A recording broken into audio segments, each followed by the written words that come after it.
Hey, I'm John Tabler. Welcome back. In the last video, you'll remember I started showing you how to make a starter. That was a day ago, and now when we look at the starter, how much has come along, we have a little bit of liquid on the top. That can stay, that's fine.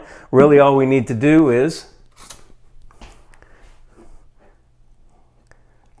well, you really don't even need to do this. I'm going to taste it to see how it's coming along.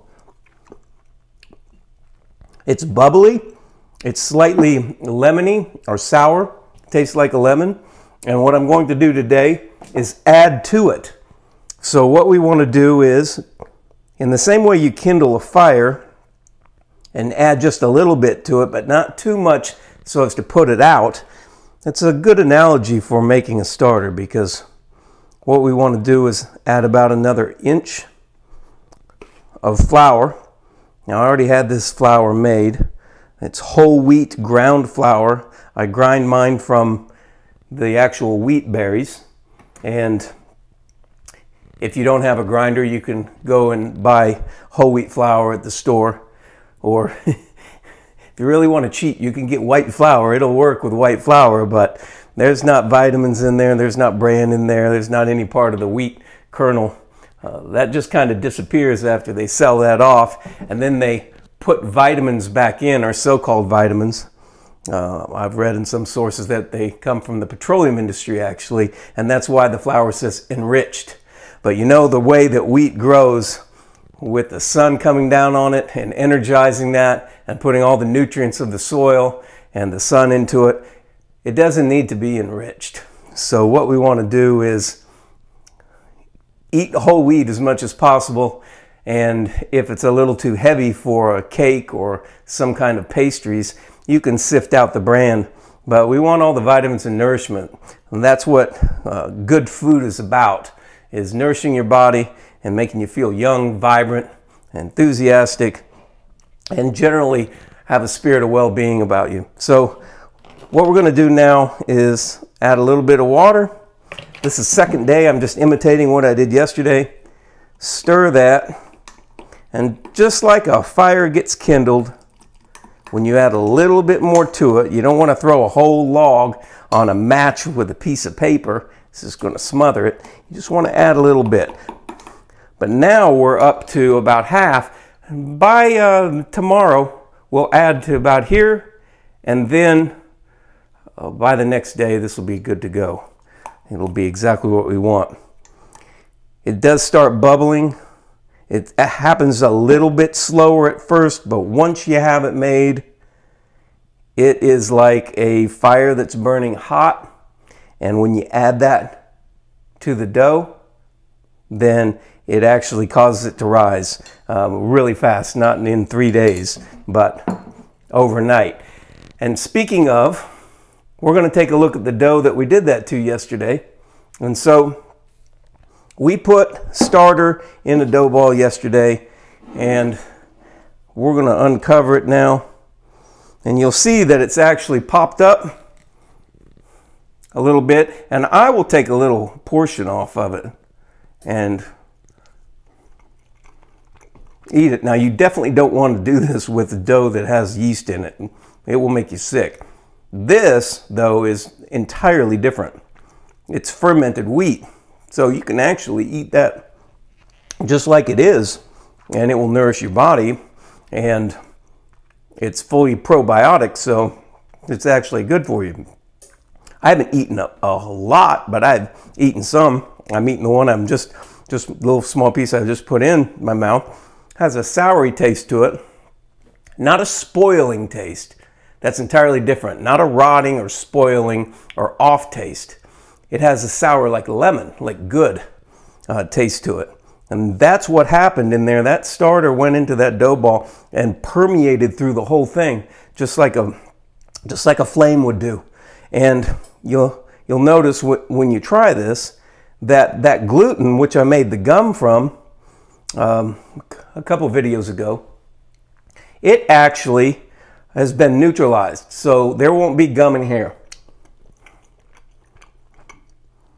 You can feel and see if there's any gummy taste. Now this is actually about 12 hours, 12 to 13 hours after I put that in there. I had another appointment, so when I came back, it doesn't really make any difference. As long as I could put that in the fridge and slow it down. Once it gets about ready, you really want to bake it because it will keep fermenting. But I mean, the main thing is to keep this simple and don't worry too much about it.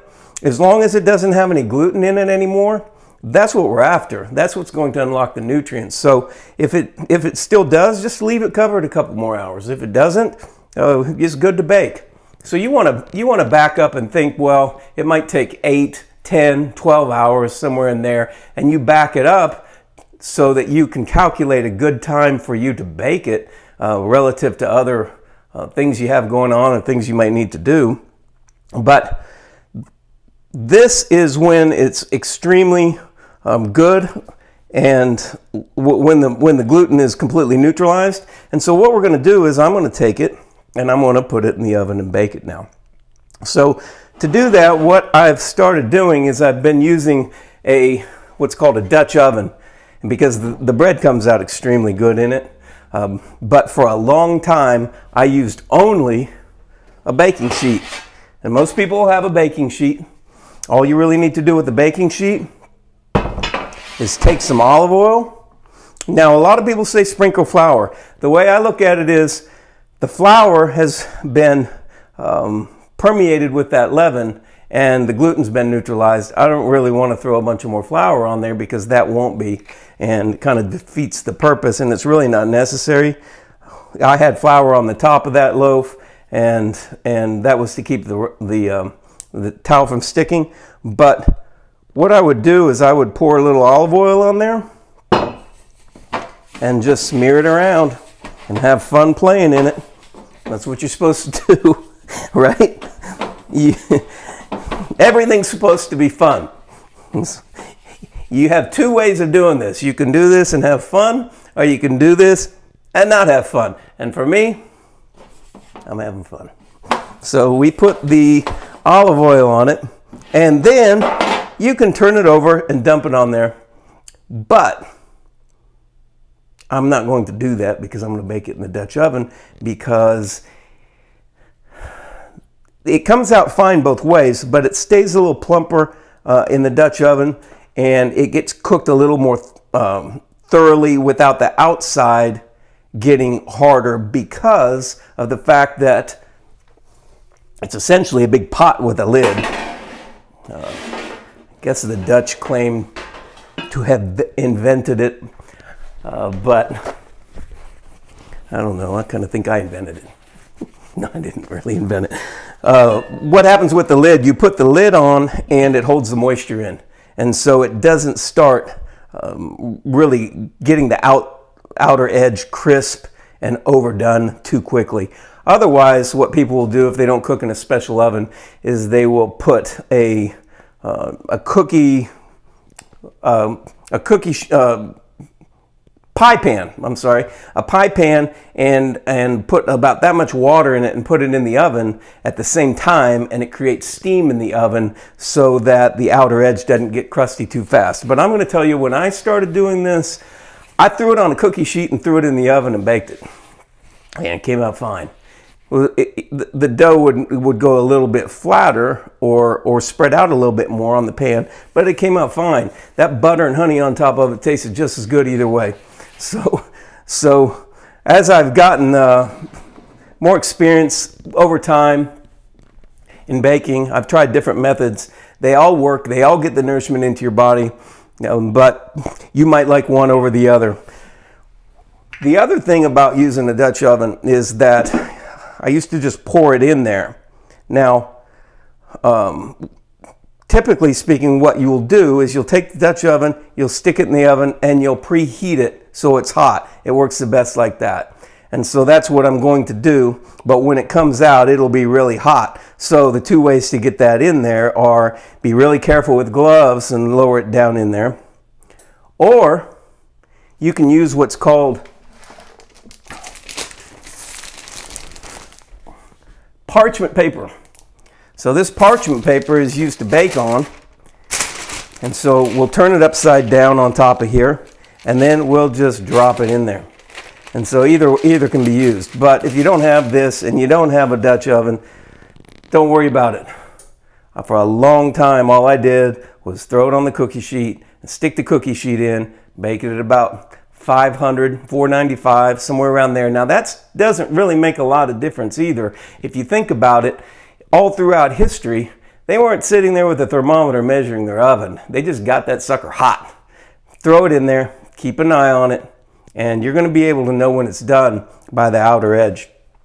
So what I'm going to do now is I'm going to throw this in the oven. I'm not going to throw it. That probably wouldn't work out too well, but I will place it in the oven, and I'm going to let it heat up, and then we're going to come back, and I'm going to take it out and put that beautiful bread into the Dutch oven, and we're going to see what happens. This is going to be fun. Stick around. Hey, in the next video, we're going to take that Dutch oven out. We're going to put that dough in there, and we're going to bake that bread, and it's going to be magic. I don't want you to miss it. So down below, there's a thumbs up. Kindly touch that thumbs up for me, and also the subscriber button, and you'll be notified right away whenever videos come out, so you won't miss a thing, and you'll be prepared to make this bread for yourself. I appreciate your support, and I look forward to making more videos for you.